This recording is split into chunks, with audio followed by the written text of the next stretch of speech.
तुम्ही कोणत्या सरफेसवर जॉगिंग किंवा रनिंग करता यावर तुमच्या शरीरातील जॉईंट कसे रिॲक्ट करतील ते ठरतं. सगळ्यांनाच माहिती आहे की जॉगिंग आणि रनिंग 30 ते 40 वयाच्या लोकांसाठी फिटनेस आणि कार्डियक हेल्थ टिकवण्यासाठी एक एक्सलंट ॲक्टिव्हिटी आहे.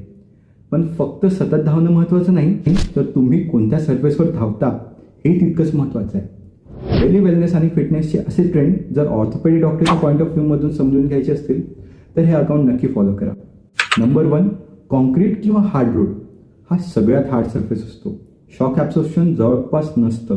लॉंग टर्ममध्ये चेन स्पीड, पेन, प्लांटर फेशियाटिस होण्याचा धोका वाढतो. Number 2, treadmill. यामध्ये कुशन इफेक्ट थोडा चांगला असतो, जरा बोरिंग वाटू शकतं, पण फिटनेस आणि रिहॅबिलिटेशनसाठी एक एक्सलंट पर्याय आहे. नंबर 3, ग्रास आणि नॉर्मल मातीची जमीन. जॉईंटसाठी खूप फ्रेंडली आणि सेफ असतं, पण ग्रास जरा जास्त वाढलं असेल तर अँकल ट्विस्ट होऊन पडण्याचा धोका असतो, म्हणून जरा केअरफुल राहणं गरजेचं आहे. Number 4, synthetic track. हा जॉईंटसाठी सगळ्यात सेफ सरफेस मानला जातो. शॉक ॲब्सॉर्प्शन आणि स्टेबिलिटी याचा परफेक्ट बॅलन्स देतो. रेग्युलर ट्रेनिंग करण्यासाठी हा बेस्ट ऑप्शन आहे. नंबर 5, बीच ट्रॅक म्हणजे वाळू.